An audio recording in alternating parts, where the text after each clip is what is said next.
Hello students, welcome to my YouTube channel again. In our previous video, we read and explain the chapter number 1 of our Gurmohar book, that is Too Big, Too Small. Today we are going to start the second chapter of our book, that is Grandpa Farooq's Garden. So I will be reading out the text of the chapter for you and then explain it to you side by side again. Look at the chapter number 2, Grandpa Farooq's Garden. Grandpa Farooq's garden was Amir's favorite place. दादाजी फारूक का बगीचा आमिर की सबसे पसंदीदा जगह थी. Aamir loved the fruits, the leaves, the flowers and the trees there.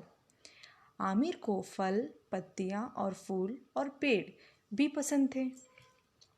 He also loved spending time with grandpa. उसे दादाजी के साथ समय बिताना अच्छा लगता था. They worked together in the garden every week. वे हर हफ्ते बगीचे में एक साथ काम किया करते थे. When they finished, they enjoyed the fresh fruits from the garden. और जब उनका काम हो जाया करता था, वे वहाँ के ताज़ा फल का आनंद लेते थे. One day, Grandpa was very quiet. एक दिन दादाजी बहुत शांत यानी चुपचाप थे. He worked in the garden without saying a word. वे एक शब्द कहे बिना बगीचे में काम किए जा रहे थे. They plucked fresh fruits, but Grandpa didn't eat any. उन्होंने ताजे फल भी तोड़े, लेकिन दादाजी ने एक भी फल नहीं खाया. What's wrong, Grandpa? asked Amir. Aamir पूछता है, क्या हुआ दादाजी? My garden is dying, Amir replied Grandpa. दादाजी जवाब देते हुए बताते हैं, मेरा बगीचा मर रहा है. Why do you think so? asked Amir. Aamir पूछता है, आप ऐसा क्यों सोचते हैं? Look closely, said Grandpa. Some pests are eating the plants. दादाजी कहते हैं, देखो कुछ कीट पौधों को खा रहे हैं. Here students, pests मतलब होता है ऐसे कीड़े जो पेड़ पौधों को खाते हैं और उनकी पत्तियों में गड्ढे या छेद कर देते हैं, उन्हें हम पेस्ट बोलते हैं. ठीक है, okay students. Now Aamir looked at the leaves of the plant nearby. Half the leaves had been chewed off. Aamir ने पास के पौधे की पत्तियों को देखा. आधी पत्तियों को चबाया गया था. Can't we do something to stop this? asked Amir. Aamir पूछता है, क्या हम इसे रोकने के लिए कुछ नहीं कर सकते? We need ladybirds, said Grandpa. दादाजी जवाब में कहते हैं, हमें लेडीबर्ड्स की ज़रूरत है. They are useful bugs. वे बहुत उपयोगी कीट है. लेडीबर्ड्स here student is the some kind of insect जो पेड़ पौधों में लगी हुए जो कीड़े होते हैं यानी कि जो पेस्ट होते हैं उन्हें वो ख़त्म करते हैं, उन्हें हम लेडीबर्ड्स कहते हैं. और ये इंसेक्ट होते हैं जो पेस्ट को ख़त्म करते हैं. ठीक है. They can eat this pest and save my garden. वे इन कीटों को नष्ट करेगा, इन्हें खाएगा और हमारे बगीचे को बचा सकते हैं. But where will I find them? Aamir कहता है, लेकिन मुझे वे कहाँ मिलेंगे? Don't worry grandpa, I will bring you a bug or two, said Amir. वे दादाजी से कहता है, आप चिंता मत करो दादाजी, मैं आपके लिए एक दो लेडीबर्ड्स जरूर लेकर आ जाऊंगा. Aamir went home and begin to look for ladybirds everywhere. Aamir घर चला जाता है और सभी जगह लेडीबर्ड्स को देखने लगता है. On the second day he found 2 ladybirds while walking home from school. दूसरे दिन जब वे स्कूल से घर जा रहा होता है, उसे 2 लेडीबर्ड्स मिलते हैं. They were in the grass growing by the side of the road. वे घास पे बैठे थे जो सड़क के किनारे लगी हुई थी. He carefully picked them up and bought them home. वह उन्हें ध्यान से उठाता है और अपने घर ले जाता है. He put small leaves and twigs at the bottom of a big plastic box. और उसे एक बड़े प्लास्टिक के बॉक्स में कुछ पत्तियां और टहनियां डालकर रख देता है. Then he gently place the lady birds inside, और फिर उसी डिब्बे में उन सारी बर्ड्स और लेडी बर्ड्स को वह रख देता है। He kept some food and water for them in the box, वह उनके लिए बॉक्स में कुछ खाना और पानी भी रखता है।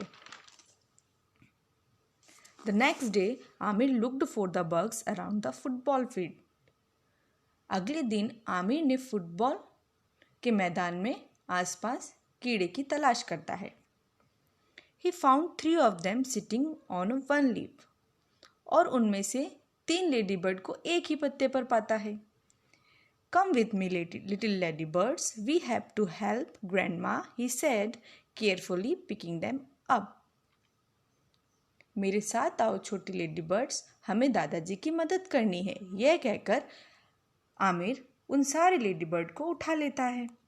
2 days later, Aamir found 4 more at the park.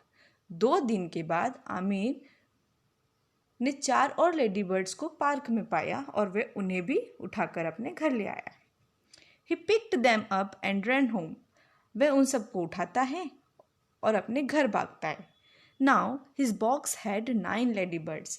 अब उसके प्लास्टिक के बॉक्स में पूरे 9 लेडी बर्ड्स हो चुके हैं। The next morning, Aamir went straight to the grandpa फारूक्स house. अगली सुबह आमिर सीधा दादाजी के फारूक के घर जाता है। With a big smile on his face, he showed grandpa the box with the lady birds. और बड़ी सी मुस्कान के साथ लेडी बर्ड्स का बॉक्स दादाजी को दिखाता है। Grandpa couldn't believe it. दादाजी को विश्वास ही नहीं होता। You have done well. Oh my boy, you have done so well, Grandpa said with a tear in his eye. दादाजी बड़े ही प्यार से उससे कहते हैं, मेरे बेटे ने कर दिखाया। ओ मेरे प्यारे बच्चे, तुमने कर दिखाया। और ये कहते कहते उनकी आंखों में आंसू आ जाते हैं। Aamir and grandpa open the box in the garden and let the lady birds out. Aamir और दादाजी ने बगीचे में लेडी बर्ड के बॉक्स को खोला और उन्हें बाहर जाने के लिए छोड़ दिया. The lady birds liked their new home. Lady birds को अपना नया घर बहुत पसंद आया. They had many pest to eat here. यहाँ उनके पास खाने के लिए कई सारे कीट थे. From that day on, Grandpa Farooq's garden did what garden should do. It grew and grew and grew. और उस दिन के बाद से जैसे ग्रैंडपा फारूक दादाजी फारूक का बगीचा वैसा ही हो गया जैसा कि होना चाहिए था. यह बढ़ता गया और बढ़ता गया और बढ़ता ही चला गया. The end. So students, here we read the chapter, that is Grandpa Farooq's garden. The moral of the story is that sometimes animals and humans can sometimes work together for the good of both of them. कभी कभी हमें क्या होता है कि इंसानों को और जानवरों को एक दूसरे के साथ मिलकर और अच्छे काम करने चाहिए जिससे इंसान का भी हित होता है, दैट मीन्स भला हो, और जानवरों का भी भला हो. So students, complete your book work and question answer through the PDF I sent to you. And if you have any doubts regarding this chapter, you can comment in the comment section below the video. Thanks for the watching. Thank you.